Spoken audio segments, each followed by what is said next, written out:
Hey everyone, welcome back to Corporate Decoder, the place where we try to make sense of corporate filings. Today, we're diving into a FirstEnergy transmission report, and let me tell you, the twists and turns in this report are more shocking than a power surge, especially when you see who's now got a bigger piece of the pie. This report covers FirstEnergy Transmission, or FET, focusing on their business and financial health ending in December 2024. FET is a holding company. It doesn't directly do the work itself, but it owns other companies, their subsidiaries, that run high-voltage transmission lines. Think of these as the major highways for electricity in parts of Ohio, Pennsylvania, West Virginia, and a few other states.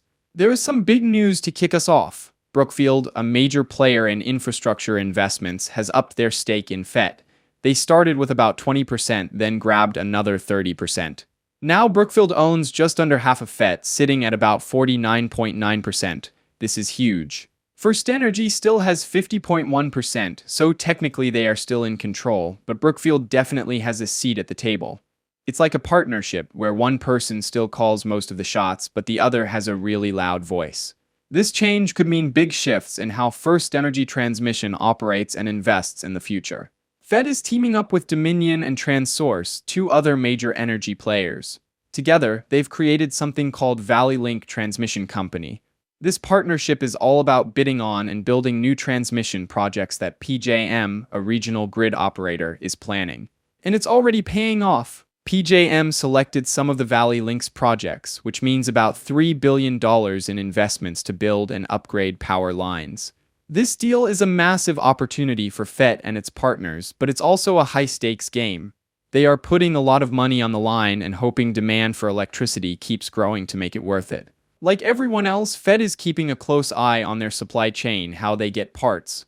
The cost of materials is getting better, but some things are still expensive. FET is trying to avoid any disruptions, but what they're really worried about is the possibility of new import taxes that would really throw everything into chaos. Now for some financial risks, FET relies on something called a revolving credit facility. Think of it like a credit card, but for millions of dollars. If they screw up and violate the terms of that agreement, the lender can demand all the money back immediately. That credit line also has some restrictions, and if they can't meet those, then it could limit their ability to borrow more money or get financing on acceptable terms or at all. Legal troubles can be a real headache. The report acknowledges that FET is always dealing with lawsuits and investigations from different regulators. Any unfavorable outcome from these proceedings could hit their finances hard. They also face the threat of cyber attacks, which is a major concern for all energy companies these days. As a source of critical infrastructure, the energy industry is at heightened threat of cyber attacks. They even say they are getting more difficult to anticipate and prevent due to rapidly evolving nature of cyber attacks and now assisted by artificial intelligence, and with their facilities interconnected with those of third parties. The operation of their facilities could be adversely affected by cyber attacks or other uncontrollable events occurring in other companies. To defend against all these cyber attacks that are becoming hard to defend against, FirstEnergy is implementing many layers of protection at the executive and board level of FirstEnergy's cybersecurity program and also with Disclosure Committee. Though these attacks haven't affected FirstEnergy's business strategy or financial condition yet, they need to be monitored closely. Another risk, of course, is something we all keep hearing about and seeing in the weather patterns, the physical risks of climate change. More extreme weather is something they will have to invest more into. Let's pull back the curtain and take a quick look at the cold, hard numbers, their financials. In 2024, FET brought in $1.7 billion in total revenues, and while the total revenue numbers look good, they had about $411 million in net income, but that's actually a bit down from the $438 million they made the year before. Operating expenses increased from $866 million to $935 million, which means the money they spent to keep the lights on increased. FET says their total earnings are down, primarily due to an expected refund as a result of a court ruling on their return on equity. The Sixth Circuit ruling is related to the 50 basis point row incentive. The ruling was that a company should not get extra profit if it is in an RTO or regional transmission organization because they are legally required, but should only get extra profit if they voluntarily join an RTO. Scrolling through this report, there is a part that says ATSI owns and operates the FERC jurisdictional transmission assets, and they own and operate the Akron Transmission Operations Center located in Akron, Ohio. Then it states that FirstEnergy is planning on exiting the Akron General Office, so the Akron Operations Center may be affected, but that would be recovered in the rates.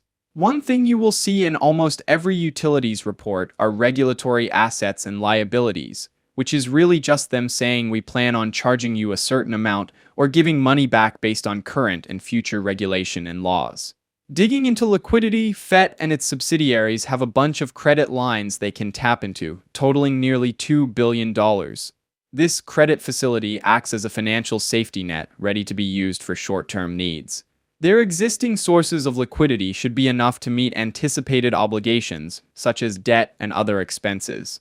Something else to keep in mind, these utilities are in business of big debt, billions. I'm looking at their debt limitations right now and they are in the billions. Then comes the reputational damage. There is some serious issues surrounding Ohio House Bill 6 and the investigation into FirstEnergy's role in it. All of this could tarnish their brand and bring negative financial consequences in the future. On the bright side, as of this past summer, FirstEnergy said they successfully completed the obligations required within the 3-year term of the deferred prosecution agreement.